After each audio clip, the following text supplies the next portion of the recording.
الحمد لله وكفى وسلام على عباده الذين اصطفى أما بعد فأعوذ بالله من الشيطان الرجيم بسم الله الرحمن الرحيم أولئك الذين امتحن الله قلوبهم للتقوى صدق الله العظيم. معزز سامعین کرام اور اسٹیج کی مقتدا بنی ہوئی عظیم شخصیات، آج کی اس باوقار جلسے میں میری تقریر کا موضوع سخن عظمت صحابہ ہے. یعنی آج میں آپ کو یہ بتانے کی کوشش کروں گا کہ قرآن کی نظر میں رسول صلی اللہ علیہ وسلم کے صحابہ کا مقام کیا تھا. خود نہ تھے جو راہ پر اوروں کے ہادی بن گئے، خود نہ تھے جو راہ پر اوروں کے ہادی بن گئے، کیا نظر تھی جس نے مردوں کو مسیحا کر دیا. میرے دوستو، اس وقت جو آیت کریمہ تلاوت کی گئی ہے اس میں اللہ رب العزت نے صحابہ رضی اللہ تعالیٰ عنہ کے دلوں کو جانچنے، پرکھنے اور امتحان لینے کا ذکر فرمانے کے بعد اس کا نتیجہ اور رزلٹ بیان فرمایا.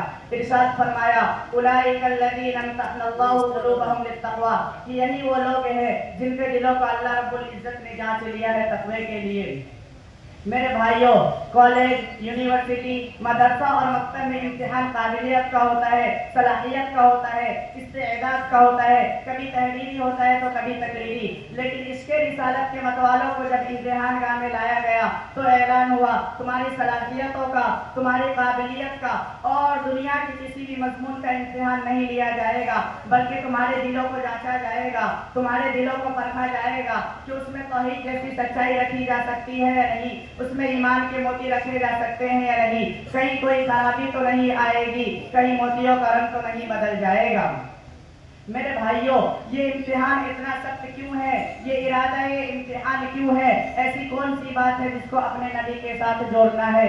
اس کے امتحان کا انداز پوری دنیا سے الگ تھلگ ہے، اس لیے امتحان بھی کوئی معمولی نہیں بلکہ اصحاب محمد میں داخلہ کا ہے.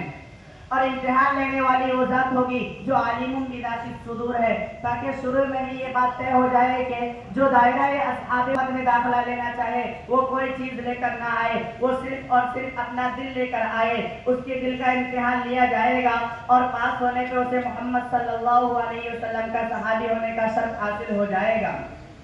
چنانچہ مکہ کی وادی گواہ ہے، مکہ کے در و دیوار گواہ ہے، مکہ کے پہاڑ گواہ ہے کہ اصحاب محمد میں داخلہ کے لیے نبوی طلبہ نے اس قدر محیر العقول پرچے حل کیے، اس قدر دشوار مراحل طے کیے کہ دنیا میں اس کی نظیر نہیں ملتی.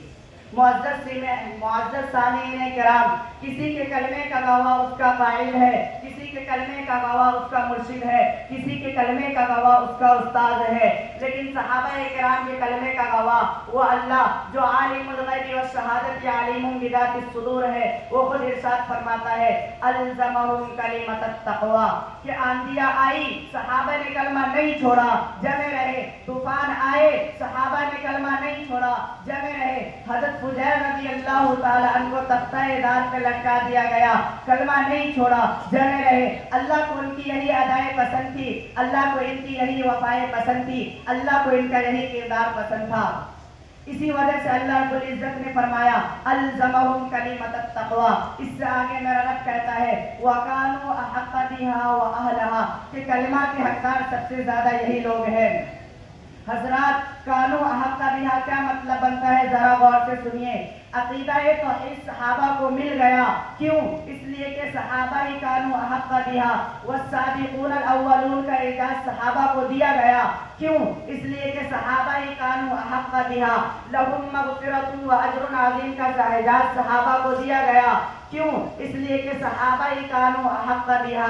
لقد رضی اللہ عن المؤمنین کے شرط سے صحابہ کو سرفراز فرمایا گیا، کیوں؟ اس لیے کہ صحابہ ہی کانو احق بہا.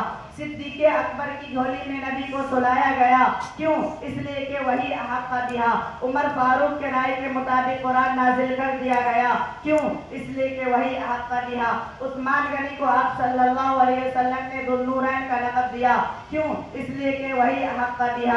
علی مرتضیٰ کو داماد رسول سے سرفراز فرمایا گیا، کیوں؟ اس لیے کہ وہی احق بہا. تمام اصحاب رسول سے کلم وعد اللہ الحسنى کا وعدہ فرمایا گیا، کیوں؟ اس لیے کہ تمام صحابہ ہی کانوا احق بہا.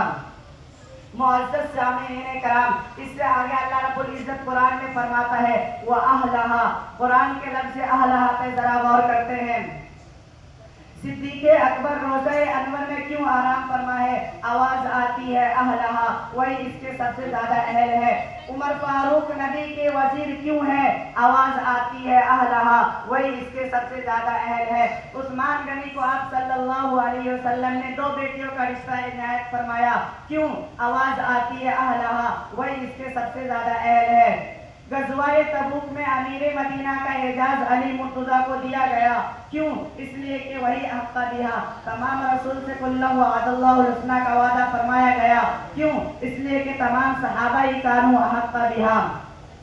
معزز سامعین کرام، اللہ رب العزت نے صحابہ رضی اللہ تعالیٰ عنہ کے متعلق قرآن مجید میں فیصلہ کن انداز میں ارشاد فرمایا، وَلَكِنَّ اللَّهَ حَبَّبَ إِلَيْكُمُ الْإِيمَانَ، کہ صحابہ کی دلوں کو ایمان پیارا ہے اور ایمانی ان دلوں کی زینت ہے۔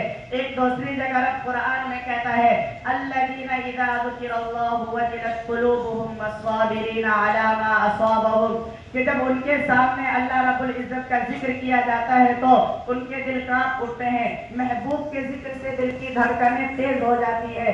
ایک تیسری جگہ قرآن میں فرماتا ہے، هُوَ الَّذِي أَنزَلَ السَّكِينَةَ فِي قُلُوبِ الْمُؤْمِنِينَ لِيَزْدَادُوا إِيمَانًا مَعَ إِيمَانِهِمْ، کہ جب ان کے سامنے یہ ان کے ممتحن کی گواہی ہے کہ جب ان کے لیے تقوی اور کلمہ طیبہ کو لازم و ملزوم قرار دیا۔